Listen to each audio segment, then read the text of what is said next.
తులసి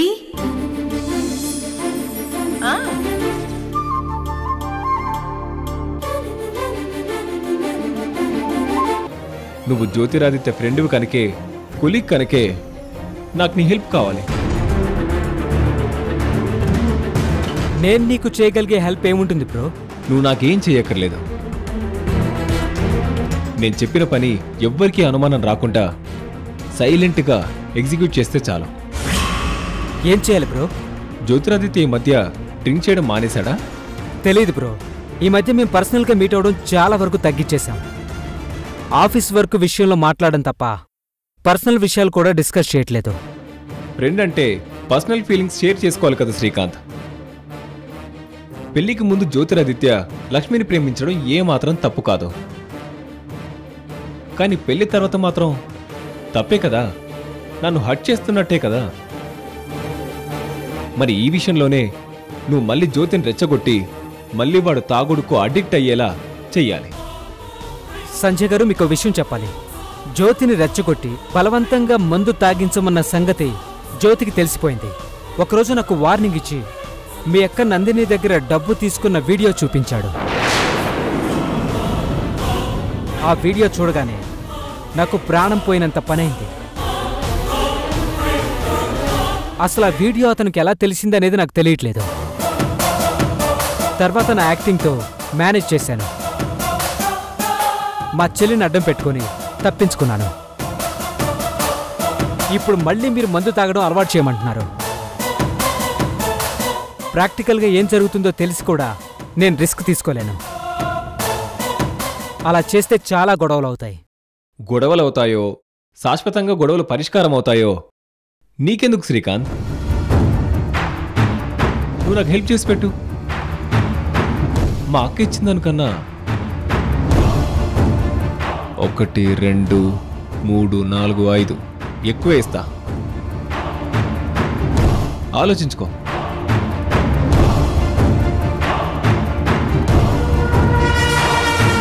నీకేం కావాలో నేను చూసుకుంటానని చెప్తున్నాను కదా, సరేనా?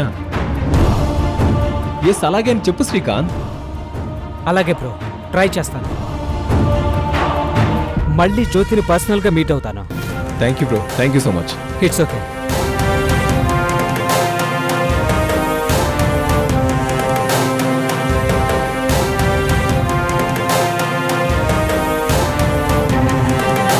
రేపు జ్యోతిరాదిత్య మళ్ళీ ఆపరేషన్ స్టార్ట్ చేశాను. ఈసారి కంప్లీట్గా నీ జ్ఞాపకాలు లక్ష్మి మనసులో నుంచి, లక్ష్మి జ్ఞాపకాలు నీ మనసులో నుంచి శాశ్వతంగా చెరిగిపోతాయి. చెరిపేస్తా.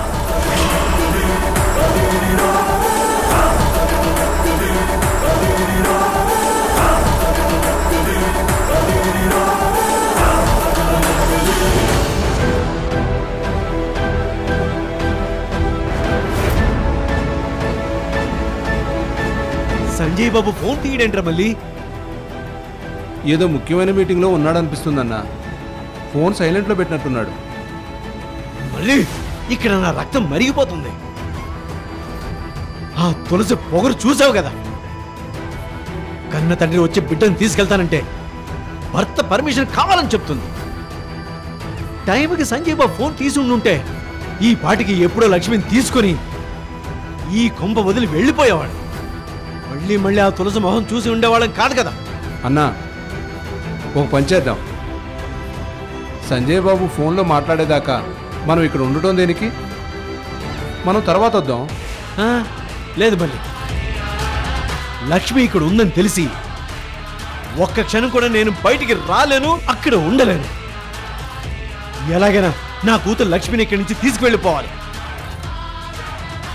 కొంతసేపటికైనా అల్లుడు గారు కాల్ చేస్తారు కదా, అల్లుడితో మాట్లాడి చెంపదెబ్బ కొట్టినట్టు సంజయ్ బాబుతో ఒక మాట చెప్పించి లక్ష్మిని తీసుకువెళ్ళిపోదాం. అలాగే అన్నా.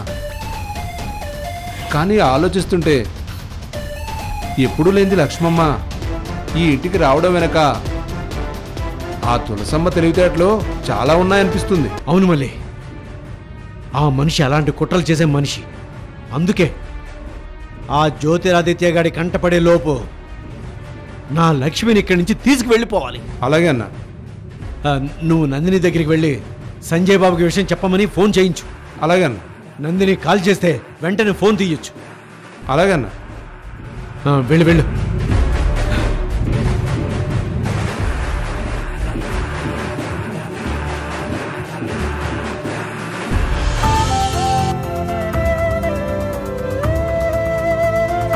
అరే జ్యోతి, నీ బాధ మేం వినాలన్నా, మా బాధ నీతో చెప్పుకోవాలన్నా నువ్వు అస్సలు దొరకట్లేదు. అందుకే ఇలా మీ ఆఫీస్ దగ్గరికి రావాల్సి వచ్చింది. నీ ఆఫీస్ వర్క్ కాస్త డిస్టర్బ్ అయినా పర్వాలేదు, నేను మాట్లాడే వెళ్తాను. సార్. తులసమ్మ గారు మీరా? నమస్తే సార్. నమస్తే అండి. మా జ్యోతిరాదిత్య కోసం వచ్చాను సార్. అదేంటి తులసి గారు, మీ అబ్బాయి ఈరోజు ఆఫీస్కి రాలేదు అంటే మీకు చెప్పలేదన్నమాట. సార్, జ్యోతి గురించి మీకు చెప్పాల్సిన విషయాలు కొన్ని ఉన్నాయి, లోపలికి రండి. పర్వాలేదండి. మా అబ్బాయి ఆఫీసుకి రాలేదని చెప్పారు కదా, ఇక్కడే మాట్లాడి వెళ్తాను. నాతో ఏదో చెప్పాలనుకుంటున్నారు కదా, అదేంటో చెప్పండి. చెప్తానండి. మీ అబ్బాయి ఇదివరకు ఎంత సిన్సియర్గా పనిచేసేవాడో, ఎంత డెడికేటెడ్గా ఇన్స్పైరింగ్గా ఉండేవాడో, ఇప్పుడంత ఇర్రెగ్యులర్గా ఉంటున్నాడు మేడం. అంత ఇర్రెస్పాన్సిబుల్గా తయారయ్యాడు. అప్పుడప్పుడు డ్రింక్ చేసి కూడా ఆఫీస్కి వస్తున్నాడంటే తను ఏ స్టేజ్లో ఉన్నాడో అర్థం చేసుకోండి. సార్, వాడెందుకు ఇలా తయారయ్యాడో, ఎందుకు ఇలా దారి తప్పుతున్నాడో దానికి ఒక కారణం ఉంది సార్. తులసమ్మ గారు, ఏ కారణం ఉన్నా దానికి ఇది పరిష్కారం కాదు. జ్యోతిరాదిత్య మీ బంధువుల తాలూకు అమ్మాయిని ప్రేమించాడని, పేలయ్యాడని తెలుసు. తులసి గారు, ఇలాంటి పరిస్థితి వస్తే అందులో నుంచి బయటపడే ప్రయత్నం చేయాలి, కానీ చెడు వ్యసనాలకు బానిస కాకూడదు. అది అతని కెరియర్కు మంచిది కాదు. జ్యోతిరాదిత్య తాగి ఆఫీస్కి వస్తున్నాడన్న విషయం ఎండీ గారి దాకా వెళ్తే మాత్రం వెంటనే తనను జాబులో నుంచి తీసేసినా ఆశ్చర్యం లేదు. అయ్యో సార్, పిల్లల విషయంలో ఆది గురువు అమ్మ అని అంటారు. మీరు ఒక గురువుగా, గైడ్గా జ్యోతిరాదిత్యను చక్కదిద్దండి. మళ్ళీ ఇలా ప్రవర్తించకుండా చూడండి. తల్లిగా నా పిల్లల్ని చక్కదిద్దే బాధ్యత నా మీద ఎప్పుడు ఉంటుంది సార్. నా బిడ్డ జ్యోతిరాదిత్యలో ఎలాగైనా మార్పు తీసుకొస్తాను. వాణ్ణి మామూలు మనిషిని చేస్తాను. ఎప్పట్లా వాడు సిన్సియర్గా ఇక్కడ జాబ్ చేసేలా చేస్తాను. మీ మీద మాకు నమ్మకం ఉంది తులసి గారు. వాళ్ళు మార్పు తీసుకురావడానికి నాకు కాస్త టైం పడుతుందేమో, కానీ ఖచ్చితంగా మార్పు అయితే తీసుకొస్తాను. ఉంటాను సార్. ఓకే తులసి గారు.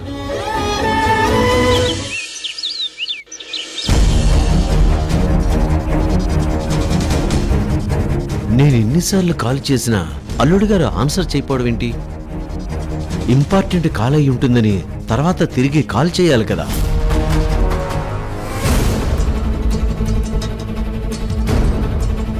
అంకుల్, కాఫీ తీసుకోండి. మీరు ఇంట్లో అడుగు పెట్టినప్పటి నుంచి కనీసం మంచినీళ్ళు కూడా తాగలేదు. తాగమని ఎవరూ అందించను కూడా లేదు. మీకు జరిగిన అమర్యాదకి సారీ అంకుల్. ముందు మీరు కాఫీ తాగండి అంకుల్.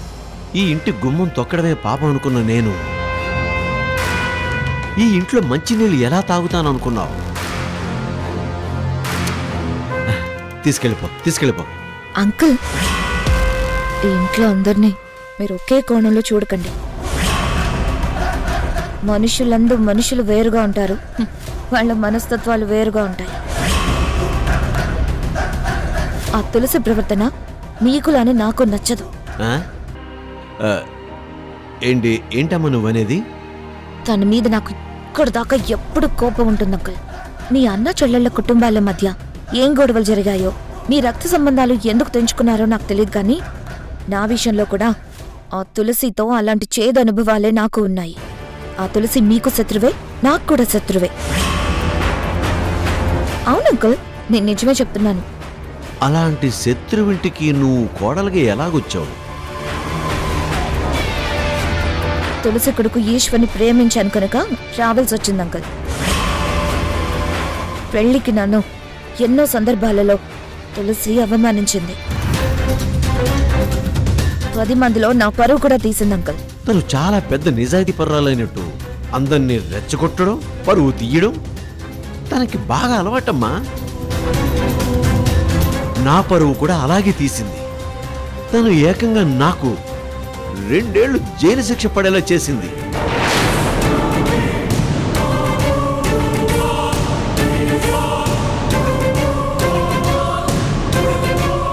తోడబుట్టిన అన్నయ్యని జైల్లో పెట్టించిందంటే ఎంత దుర్మార్గురాలో అర్థమవుతుంది అంకుల్.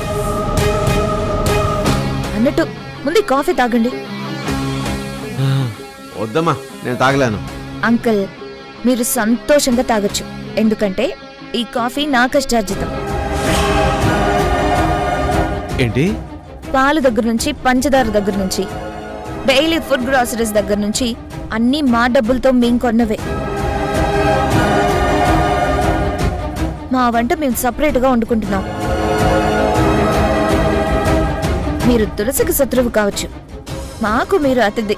తీసుకోండి అంకుల్, చల్లారిపోతుంది.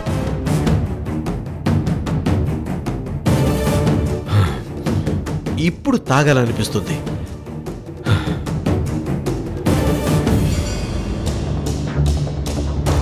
నేను ఇంట్లో అడుగు పెట్టినప్పటి నుంచి మనస్ఫూర్తిగా నేను ఎప్పుడు ఈ మనిషిని అత్తయ్య అని కూడా పిలవలేదు. ఈశ్వర్ కోసం కేవలం మొక్కుబడిగా పిలిచానంతే. ఇప్పుడు అసలు ఆ అవసరం కూడా లేదు.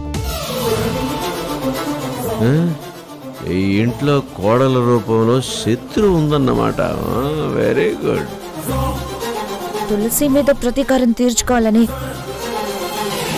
ఈశ్వర్ నుంచి ఆ తులసి గురించి అన్ని నిజాలు తెలుసుకుంటున్నాను అంకుల్. తెలుసుకోవాలమ్మా, నీ ధైర్యానికి మెచ్చుకోవాలి. నందినిలాగే నువ్వు కూడా నాకు శ్రేయోభిలాషి అనిపిస్తుంది. చాలు, చాలా చాలా థ్యాంక్స్ అమ్మా. నందిని నాకు మంచి స్నేహితురాలు అంకుల్. తను ఎప్పుడూ నా కాపురం బాగుండాలని కోరుకుంటుంది.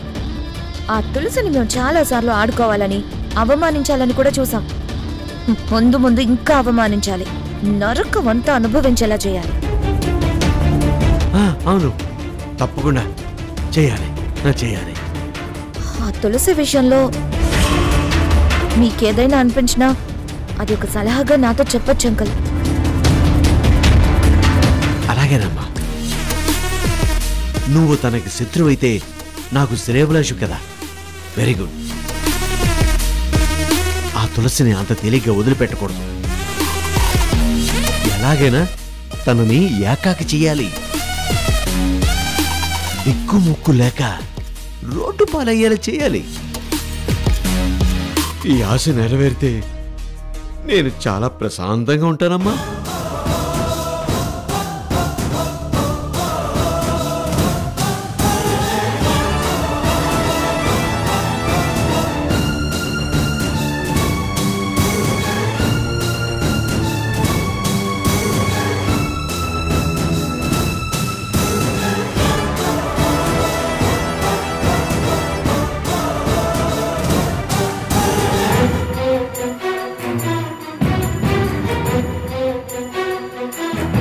ఝాన్సీ, నీకసలు సెన్స్ ఉందా? ఇంటి గుట్టు కాపాడాల్సిన కోడలివి కావాలని అంకుల్ ముందు పూసగుచ్చినట్టు చెప్తావా? అత్తయ్య మీద నీకున్న కోపం, ద్వేషం మరొకరితో పంచుకొని ఆనందిస్తావా? నేను ఆనందిస్తే నీకేంటి బాధ? నేనెవరితో ఏం మాట్లాడాలో, ఎంతవరకు మాట్లాడాలో డిసైడ్ చేయడానికి నువ్వెవరు? ఈ పొగరు, అహంకారమే నువ్వు తగ్గించుకోవాలి. అసలే అత్తయ్య మీద శత్రుత్వం పెంచుకున్న ఆ మనిషిని నువ్వింకా రెచ్చగొట్టేలా చేతులు కలపడం తప్పు కదా? ఏది తప్పో, ఏది గౌరవమో ఆలోచించగలిగిన నువ్వు తెలిసి తెలిసి ఎందుకిలా దిగజారిపోయి ప్రవర్తిస్తున్నావు? వెళ్ళి ఈ విషయం అత్తయ్యతో చెప్తే నీ మీద ఉన్న కాస్త ప్రేమ, గౌరవం కూడా పోతాయి. వెళ్ళి చెప్పమంటావా? నేనెప్పుడు దొరుకుతానో, ఎప్పుడెప్పుడు ఆమె ముందు ఇరికిద్దామా అని చూస్తున్నావా? ఆ తులసికి ఇక్కడ భయపడే వాళ్ళు ఎవరు లేరు. ఇంట్లో మేము అద్దెకున్నట్టే ఉన్నాం, అంటే పరాయి వాళ్లలాగా. పరాయి వాళ్ల మీద పెత్తనం చెలాయించాల్సిన అవసరం లేదు. అంకుల్ మీకు శత్రువు కావచ్చు, మాకు శ్రేయోభిలాషి.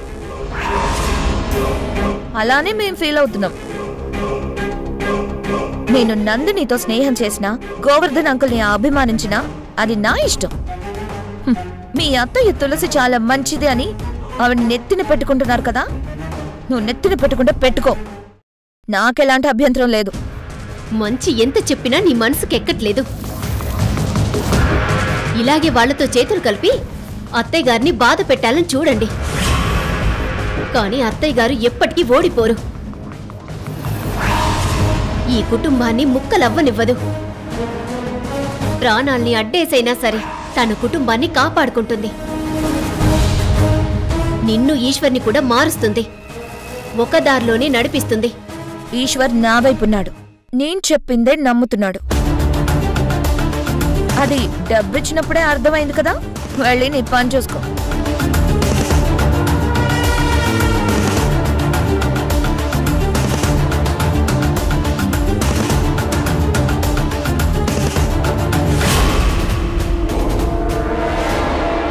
ఇంట్లో 2 కుంపట్లు మొదలయ్యాయి, విడిపోయే గొడవలు మొదలయ్యాయి. కాస్త ఆజ్యం పోసి ఇంకా వీళ్ల మధ్య గొడవలు సృష్టించి ఆ తులసిని మానసికంగా వేధించాలి.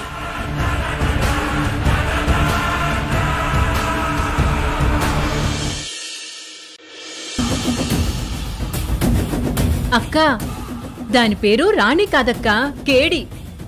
ఈ ఏరియానే కాదక్కా, హైదరాబాద్ లో గల్లీ గల్లీ వెతికినా దాన్ని పట్టుకోలేమక్కా. దాని అడ్రస్ గురించి తెలుసుకోలేం. ఏ బుజ్జి, ఒక్క పొటికి ఇంత అలసిపోతే ఎలాగే? మనకంటూ సంకల్పం ఉండాలే కాని దాన్ని తప్పకుండా వెతికి పట్టుకోవచ్చు. ఏంటక్క పట్టుకునేది? ఆ రాణి ఎంత కిలాడి కాకపోతే మనకే రాంగ్ అడ్రస్ ఇచ్చింది, సర్వీస్ లేని ఫోన్ నెంబర్ ఇచ్చింది. అలాంటి చీటని పట్టుకోవడం కష్టమే అక్క. హే, ఎలాగైనా ఆ రాణిని పట్టుకోవాలి బుజ్జి. మన జ్యోతిరాదిత్య మనసు మార్చగలిగే ఒకే ఒక్క ఆయుధం రాణియే. రాణియే జ్యోతికి సరైన ట్రీట్మెంట్ ఇవ్వగలదు, వాణ్ణి మామూలు మనిషిని చేయగలదు. అక్క, నువ్వెందుకు ఆ రాణిని ఇంతగా నమ్ముతున్నావో నాకు అర్థం కావట్లేదక్కా. అవన్నీ నీకు తర్వాత అర్థమవుతాయిలే. పద, ఇంకొక ఏరియాకెళ్ళి ఎంక్వైరీ చేద్దాం. పద, ముందట వెళ్దాం.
ఆగక్క.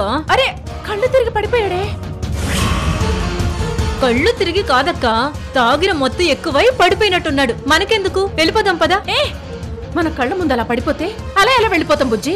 నువ్వు ఒకదానివి. అక్క మంచితనానికి హద్దే లేదు. ఏ ఏ, హలో హలో, నిన్నే లేవయ్యా. ఏ, ఏమండి, లేవండి. ఇదిగో, హలో హలో, కళ్ళు తెరు. ఎవరు నువ్వు? నేను నువ్వెవరు? ఒంటి మీద స్పృహ కోల్పోయేంతగా మందు తాగావంటే నువ్వెలాంటి వాడవో అర్థమవుతుంది. మీ ఇల్లు ఇక్కడికి దగ్గరలోనే ఉందా? మేము నీకు సాయం చేస్తాం. నిన్ను మీ ఇంటి దగ్గర దిగబెడతాం. నాకెవరు సాయం అవసరం లేదు, నేనే వెళ్తాను. రోడ్డు మీద ఇలా దొర్లుతూ మీ ఇంటికి వెళ్తావా ఆ? తాగి తాగి నీ మతి పోయినట్టుంది. నీకు భార్య పిల్లలు లేరా? మామయ్య, ఏంటల్లుడు? గతంలో మీ మధ్య ఏం జరిగిందో మేము చూడలేదు. ఆమె ఏం చెప్తే అదే నమ్మాం. మనుషులు ఎదురుపడి మాటలు కలుస్తుంటేనే ఇంకా బాగా అర్థమవుతుంది ఎవరు ఏంటి అనేది. అమ్మని తప్పు పడుతున్నావా? మామయ్య విషయంలో తప్పు మీ అమ్మదే. నన్నే కొడతావా? తులసి